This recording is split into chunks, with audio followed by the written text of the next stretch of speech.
Brace Lord. இன்னைக்கு ஏசப்பா உங்களுக்காக சொல்கிற வார்த்தை என்ன அப்படின்னா, பயப்படாதே, நீ வெட்கப்படுவதில்லை. ஆமீன். உங்களை பார்த்து தான் ஆண்டவர் சொல்கிறாரு, என் மகனே என் மகளே, நீ பயப்படாத, நீ வெட்கப்பட மாட்ட.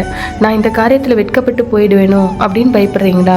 நான் தோல்வி அடைஞ்சிடுவேனோ, இது கிடைக்காம போயிடுமோ, இல்லை இது நடக்காமல் போயிடுமோ, இது மாதிரி வெட்கப்பட்டு போயிடுவேனோ, மற்றவங்க பேசுகிற மாதிரிலாம் எனக்கு நடந்துடுமோ, அப்போது என்னுடைய வாழ்க்கையில் நன்மையே நடக்காதா அப்படிலாம் நினச்சி பயப்படுறீங்களா? ஆண்டவர் சொல்கிறாரு, பயப்படாத, நீ வெட்கப்பட்டு போவது இல்லை. உங்களை வெட்கப்பட விட ஆண்டவர் விடவே மாட்டார்.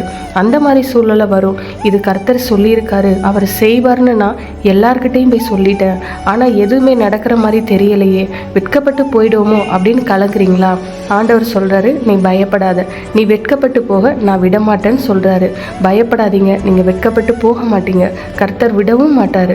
அதனால் எதை நினச்சி கவலைப்படாதீங்க. நீங்கள் எந்த காரியத்தை நினச்சி பயப்படுறீங்களோ, இதில் நான் வெட்கப்பட்டு போயிடுவணும் அப்படின்னு நீங்கள் நினச்சி பயந்துட்டு இருக்கீங்க பார்த்தீங்களா, அந்த காரியத்தில் கர்த்தர் அற்புதமாக ஒரு காரியத்தை செய்து உங்களை மகிழ்ச்சியாக்குவார். விசுவாசிங்க, விசுவாசத்தோடு வார்த்தை அறிக்கையிடுங்க. ஆமீன். God bless you.